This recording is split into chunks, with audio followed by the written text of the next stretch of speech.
Love finances, the other F word, and want to support the show? Become a patron by going to patreon.com/FTOFW. You'll get special features, a shout out on the air, and early releases. Or if you prefer, pick up some merchandise at financestheotherfword.com.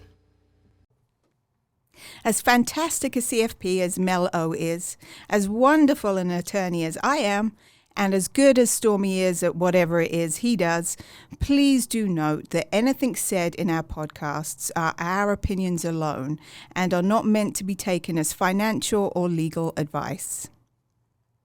Welcome to Finances, the Other F Word, a Gen Xer podcast for musicians and music lovers, where we discuss money and music without all the pretentious bullshit. Here are your hosts, Zoe Terry, attorney at large, Stormy Andrews, founder of Yokel Local Marketing, and Mel O, certified financial planner and author of Finances, the Other F Word. Listener discretion is advised.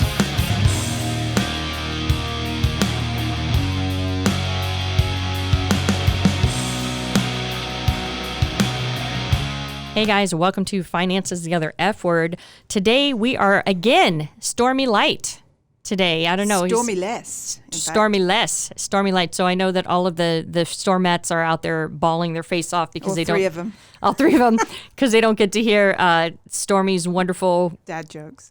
So today we're going to talk about socially conscious investing. But before we do that, we lost two fantastic musicians this weekend.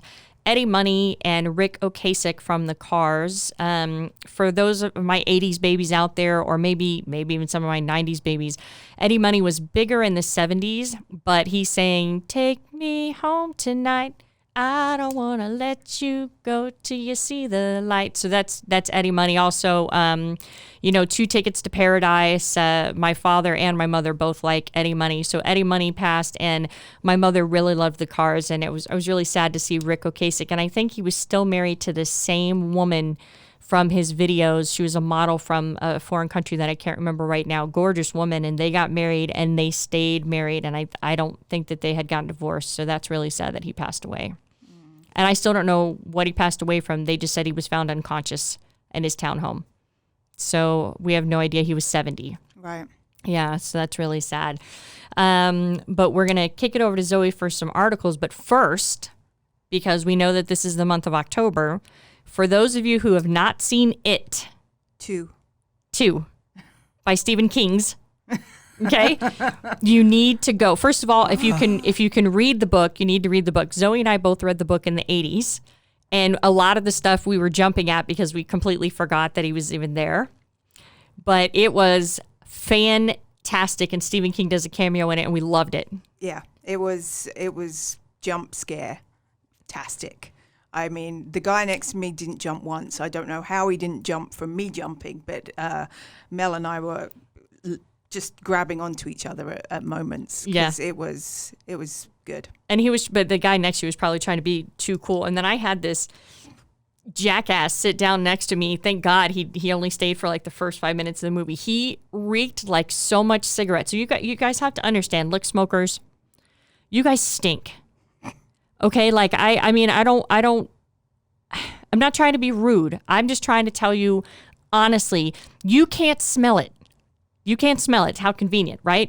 But every fucking body else that's around you can smell it. And this guy comes in, smells like he just literally walked through like a smoke curtain. And of course, in Vegas, all the movie theaters are attached to casinos.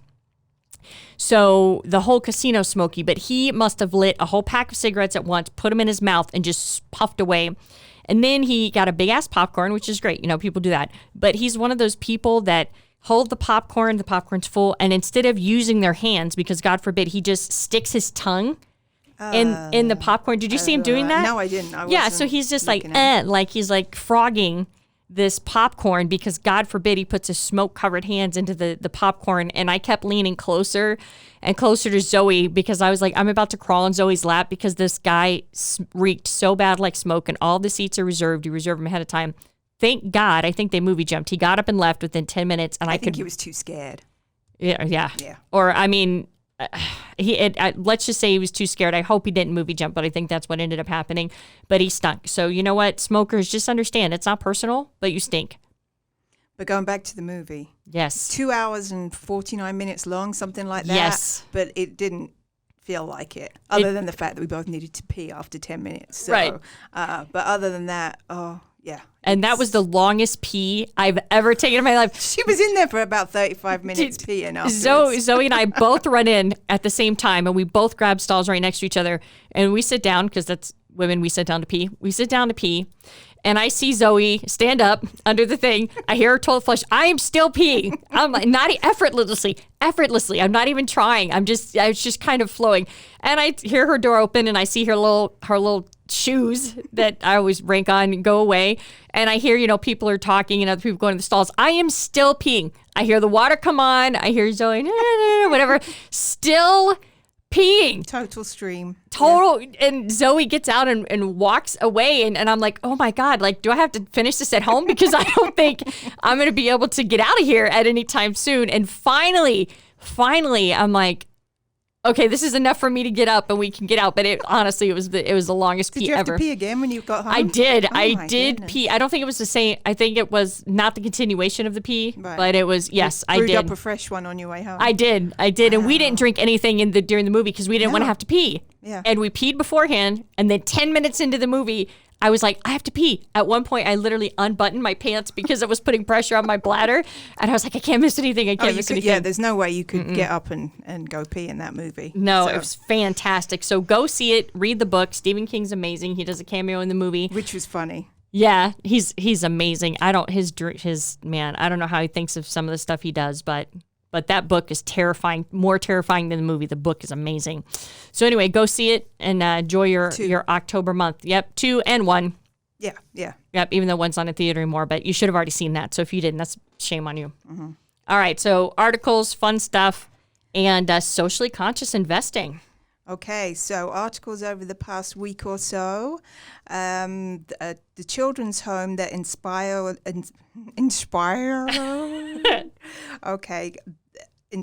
the Beatles' famous song Strawberry Fields Forever is opening its gates as a tourist attraction and youth centre in Liverpool. So that's kind of fun.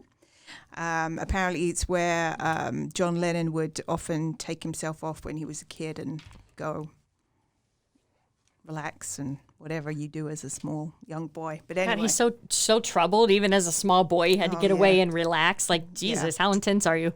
Well, very, apparently. Apparently. That's interesting.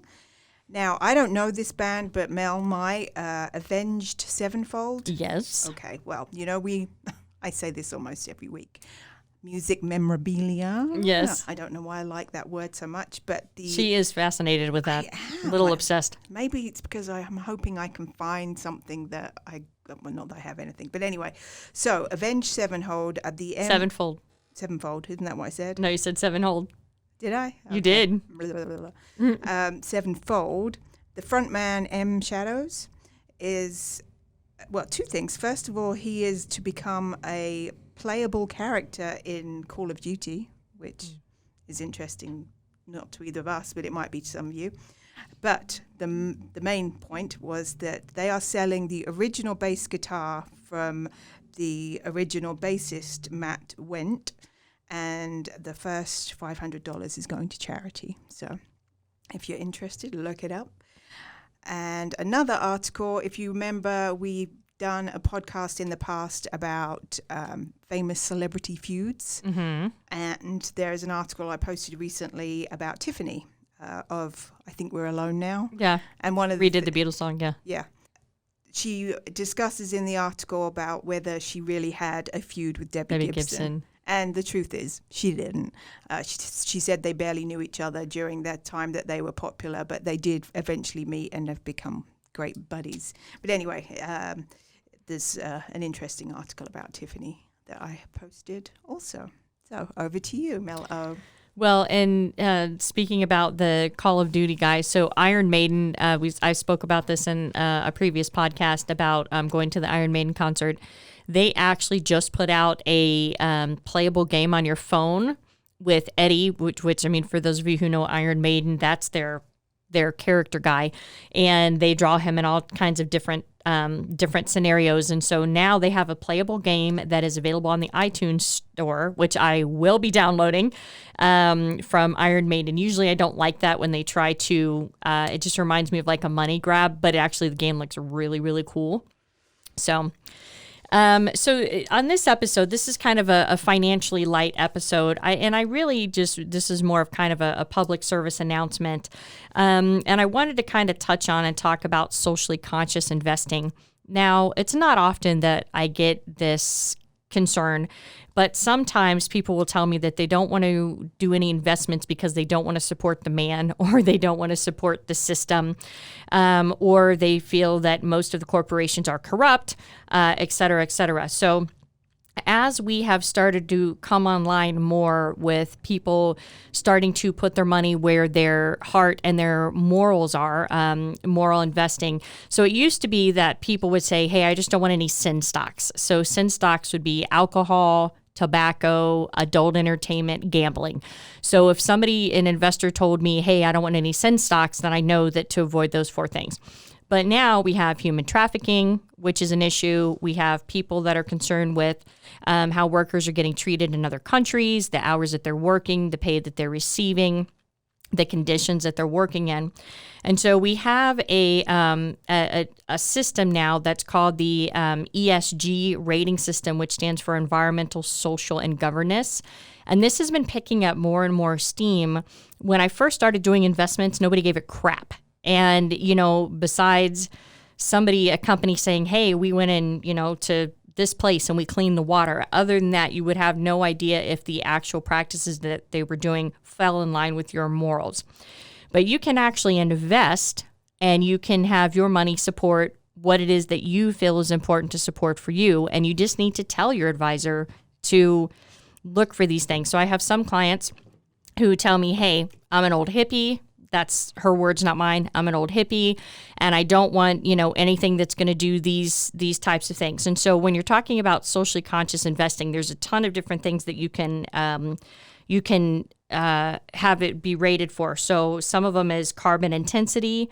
Then you have, the fossil fuels, if they're using fossil fuels, also the amount of water stress that they're putting on, different resources because of maybe the way that they do their production and their businesses. Human trafficking, we've talked about that. Maybe they are from countries that have a lot of human trafficking, and the country doesn't seem to be doing something about it. And so obviously that would be a concern to you if that's one of the things that is one of your morals and values. We talked about the sin stocks, also adult entertainment. There's a lot of companies that might have side effects from their production, where it might be putting some poisons into the environment. And if they're in 9 times out of 10, a third world country where it is cheaper for labor, the worker conditions and the working pay. And so when socially conscious investing first came out, everybody was saying, yeah, you can invest in a company or an ETF or a mutual fund, because you can be socially conscious in a lot of different structures. You can buy stocks from a socially conscious company.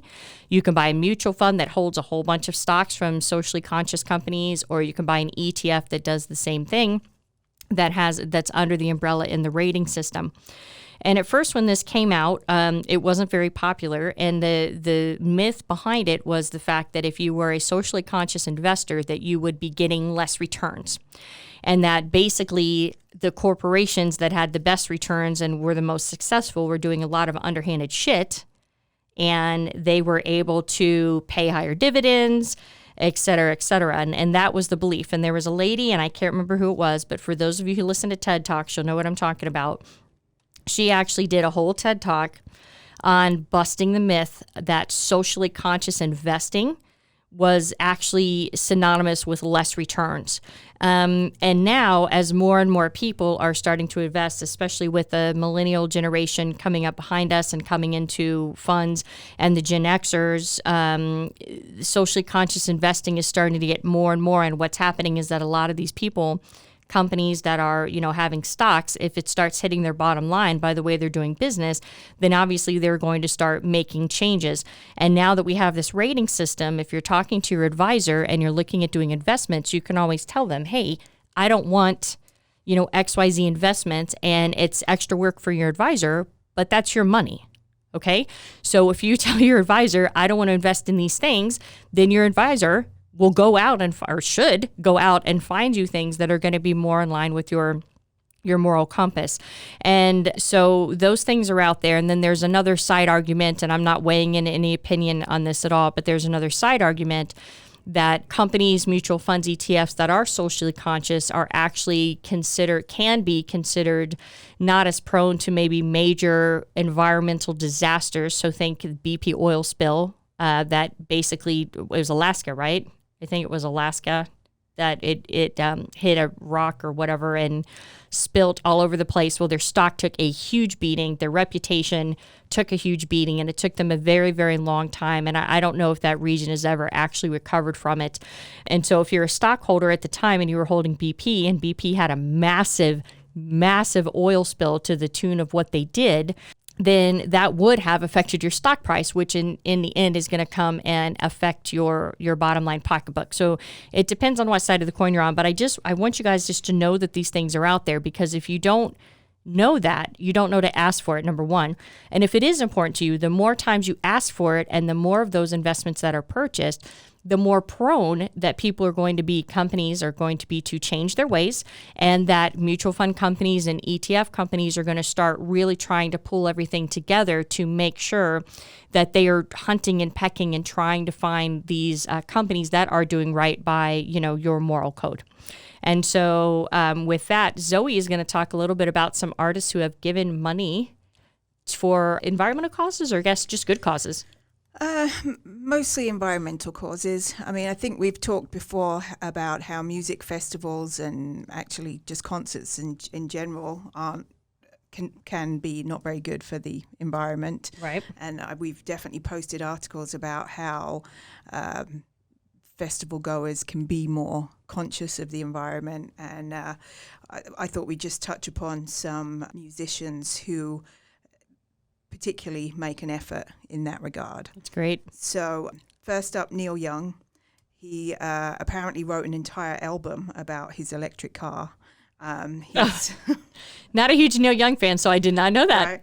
But he campaigns against oil sands developments, and he's donated a lot of money to environmentally friendly causes. So go Neil.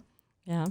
So I don't mean to jump here. So the last time I checked, actually, electric cars are actually very, very bad for the environment, because they don't burn fossil fuels. That's really great. But the amount of resources and the production, everything that's used to actually create the electric cars, and as far as like the half-life when you're done with them, just outside of the batteries, just everything that the car is made out of when it's sitting in a junkyard and it's just degrading into the earth, is so long. So it's that weird catch-22 where it's giving us immediate relief on a lot of things, which we do need. Mm-hmm. But at the same time, it's like leaving this big-ass, non-really biodegradable skeleton behind it. But I'm sure hopefully in a couple years we'll find a way to recycle that. I mean, that's my hope. I'm optimistic. I'm sure an electric car is better than a non-electric car. I mean, I don't know enough, right. But I mean, like I said, I know that obviously the short-term effects of having an electric car are very, very positive. Right. And they're very quiet. I don't think I'm not sure if I've ever even been in one. Jack Johnson is also very eco-friendly. He donated 100% of his profits from 2 of his recent tours to environmental charities. Wow, 100% of profits on the tours. 2 tours. Wow, yep. That is amazing. He started a charity called the Johnson Ohana Charitable Foundation, and he recorded his 5th album in a solar-powered studio. Wow. So. And you guys can always, I mean, for people out there who have a great amount of wealth, it is possible that you can start your own charities if you have something that's really near and dear to your heart. And it doesn't have to be specifically environmental. It could be, fighting children's cancer, or it could be, something of that nature. And so there are different tax advantages depending on how you do it, that you can actually start your own foundation or charities. And also, I think you've mentioned before about the benefits of obviously having a will and bequeathing portions of your and what that's you leave to charitable causes. Too, and that right? is that one. I think it was called "Artists Who Die Intestate," is our most popular episode. I can't believe it. Yeah, it is like literally every single month. It is the highest downloaded episode. Who'd figure? I don't know. Maybe we were just kicking ass in that episode, but. Another interesting.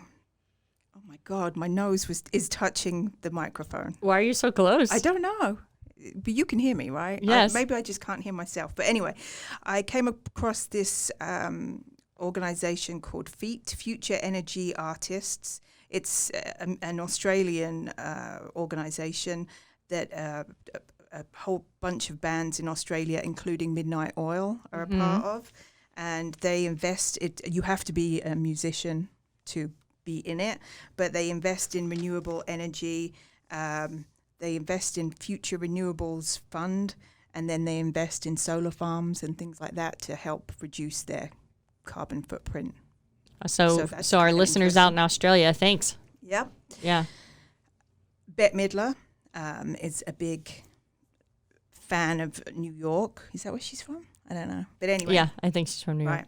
And she founded the New York Restoration Project, a big nonprofit in 1995. And she has ever since has been busy with her nonprofit beautifying New York City with trees and gardens and waste removal. So that's good for her. And Bette Midler was on The Simpsons in the 90s. And she was sitting there talking to Bart along a roadside, and somebody drove by in a truck and threw a can out, and she picked it up and she basically assaulted the person in the truck, and it was actually very hilarious. I can't remember if she ran after it and threw it in their face or if she I don't know. It was just hilarious. So that, I mean, when you said it, I guess I'm not surprised because that sounds like that's right up her alley, but it's a very funny Simpsons episode. For those of you who know, I love The Simpsons. So we do.